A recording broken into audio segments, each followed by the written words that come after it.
कि अमेरिका का अगर थोड़ा रसूख इधर कम हो रहा है तो मेरे को सेटल भी करना है और अपनी धमक फिर से बनानी। सर इसी कॉन्टेक्स्ट में एक सवाल आपसे और है, फिर मैं आपके पास आता हूँ। कौशिक सर, आपने एक बात कही कि इस वॉर को अगर प्रोलॉन्ग कर दिया जाए तो किसका लाभ होगा। तो अब इसमें मान लीजिए बहुत सारी कॉन्स्पिरेसी थ्योरीज जो चल रही हैं, उसमें क्या ये भी हो सकता है कि ये सब कुछ एक बड़े प्लान के तहत हो रहा है, या फिर ये आउट ऑफ हैंड है कि अब किसी के समझ में नहीं आ रहा है कि चीज़ें हाथ से निकल गई हैं। जिस तरीके से बिहेव हो रहा अलग अलग कंट्रीज़ में, सड़कों पे भी हो रहा है, तो वो वाली ज़्यादा समझ में आती है बात, या इस बात में समझ में आती है कि तरह तरह की थेरीज को अगर आप मिलाएं तो बायलैटरल ट्रेड हो रहे थे, अपनी करेंसी में ट्रेड हो रहे थे, चीन का भी इसमें इन्वॉल्वमेंट है, फिर वो एक कॉरिडोर बन रहा है, उसका भी पता नहीं कितनी दर्जनों थेरीज चल रही हैं। ये प्लान्ड है या चीज़ें हाथ से निकल गई हैं और अब एक बड़े युद्ध की आशंका है, जो बिल्कुल स्ट्रेट क्वेश्चन है मेरा। फिलहाल तो देखने में यही लगता है कि चीजें हाथ से निकल गई हैं, क्योंकि जिस तरह से हमास ने इतना बड़ा नुकसान इजराइल को पहुंचाया है, जाहिर है कि इसकी खबर इजराइल को नहीं थी, इसीलिए इतना बड़ा नुकसान हो पाया। जैसे कमर आगा कह रहे थे कि हाँ, इसके बड़े युद्ध के स्वरूप में उभरने की आशंका है और ऐसा हो भी सकता है।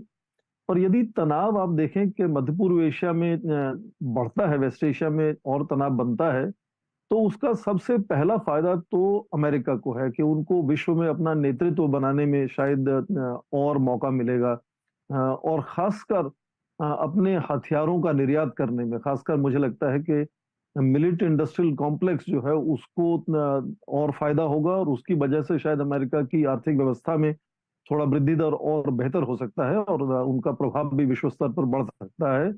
हाँ, उसका खामियाजा जो है, उसका नुकसान जो है वो क्षेत्र के लोगों को, खासकर गरीब लोगों को, जो कमजोर वर्ग के लोग हैं, उनको उठाना पड़ेगा। बड़े नेताओं को अलग अलग तरह से उसमें फायदा होगा। जब भी तनाव बढ़ता है तो एक तरह से जो राष्ट्रवाद है वो बढ़ता है और नेताओं को और भी अपनी जो पकड़ है राजनीति पे और अच्छे से बनाने का मौका मिलता है। हाँ, इसमें चीन का ध्यान रखें आप कि चीन का अभी तक जो रवैया है, उन्होंने अभी हमास को क्रिटिसाइज नहीं किया है। चीन ने, उन्होंने केवल ये कहा कि दोनों तरफ से जो है वो अंकुश लगाने की जरूरत है, हिंसा पर रोक लगनी चाहिए वगैरह वगैरह।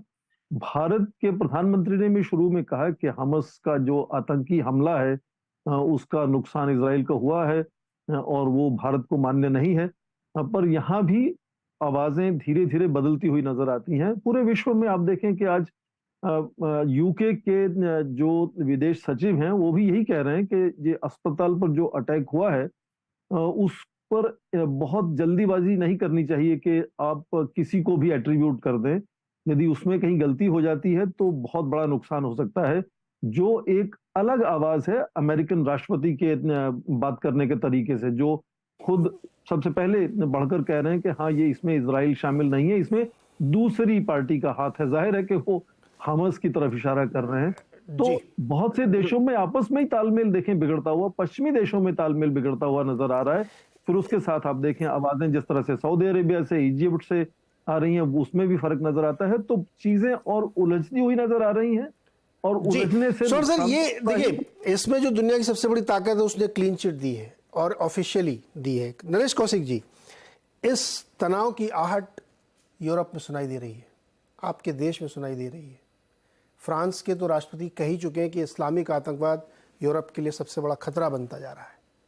अमेरिका भी जिस तरीके से बिहेव कर रहा है, तो बिल्कुल स्पष्ट दिख रहा है कि दुनिया दो हिस्सों में बटी हुई दिख रही है। कुछ स्ट्रेटजिक प्लेयर अपने अपने हिसाब से अब उस कैंप को शामिल हो रहे हैं।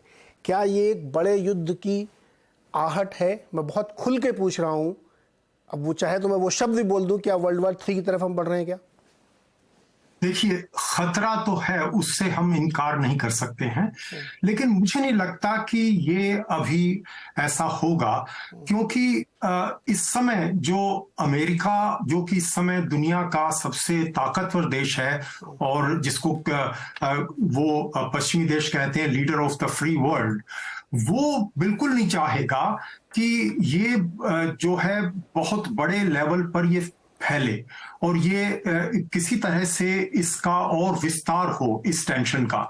और मैं इस मामले में प्रोफेसर साहब से थोड़ा असहमत हूं कि इससे अमेरिका को कोई फायदा होगा। अमेरिका के लिए तो ये बहुत ही खराब समय पर हुआ है।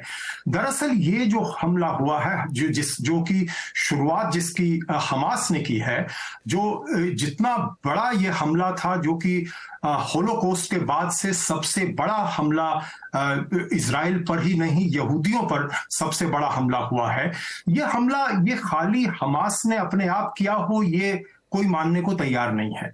ये हमला ईरान ने हिजबुल्लाह के साथ मिलकर, ये ऐसा माना जाता है कि ये प्लान किया है, क्योंकि इससे वो चाहता था कि ये जो अब्राहमिक जो अकॉर्ड्स हो रहे हैं सऊदी अरेबिया, अब से 2-3 महीने पहले तक तो यही लग रहा था कि वो इजराइल के साथ अपने रिश्ते सामान्य कर लेगा, जो ईरान उसके लिए बिल्कुल तैयार नहीं था। तो ईरान कुछ ऐसा बड़ा करना चाहता था और वो डायरेक्टली नहीं करना चाहता, तो वो उसने हमास को भड़काया। और हमास तो देखिए आप, ये इस तरह की रिपोर्टें हैं, लेकिन कोई ऐसा कोई प्रमाण नहीं है कि पश्चिमी देश हमास को समर्थन देते हैं फाइनेंशियली। ये तो ईरान समर्थन देता है, और हिजबुल्लाह को भी और उसको भी। और जो इस्लामिक जिहाद जो दूसरा ग्रुप है, जिसके ऊपर इजराइल ने आरोप लगाया कि कल का जो हमला हुआ है इस्लामिक जिहाद ने किया था, हालांकि इस्लामिक जिहाद ने भी उससे इनकार किया है। तो अगर ये होता है तो इस समय ये, मुझे ऐसा लगता है कि ज्यादा से ज्यादा ये होगा कि हिजबुल्लाह इसमें कूदेगा। अभी तक ये बॉर्डर पर स्क्रमिशेस हो रहे हैं, कोई हिजबुल्लाह और इजराइल के बीच में अभी कोई लड़ाई शुरू नहीं हुई है। और वो इजराइल, आप ये मान के चलिए कि हिजबुल्लाह बहुत ताकतवर है, 1 से 1.5 लाख के करीब मिसाइल उनके पास हैं।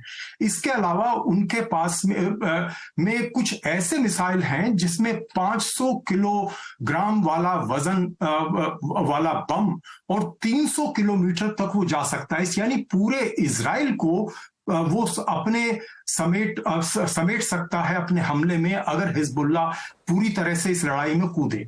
तो ऐसा लगता है कि अगर हिजबुल्लाह इस लड़ाई में पूरी तरह से कूदता है तो तब कूदेगा जब इजराइल एक पूरी तरह से अपना ग्राउंड ऑफेंसिव पर अंदर उसमें घुस जाएगा,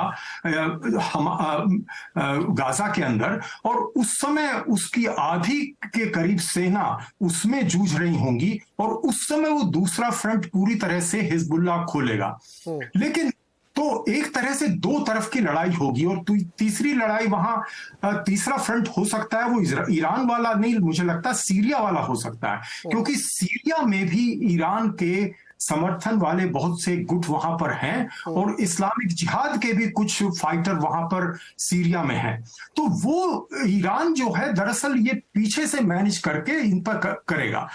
और अब जो अमेरिका ने जो 2 युद्ध जो एयरक्राफ्ट कैरियर जो भेजे हैं और 2000 और सैनिक वहां भेज रहा है, और पूरी तरह से ये बार बार ये चेतावनी दी जा रही है ईरान को कि आप इसमें मत कूदना, इसमें आपका नुकसान है। ये इसी तरह से किया जा रहा है कि ईरान इसमें शामिल ना हो, और अगर ईरान शामिल हुआ तो ये फिर जो है संकेत और आगे फैलने का है।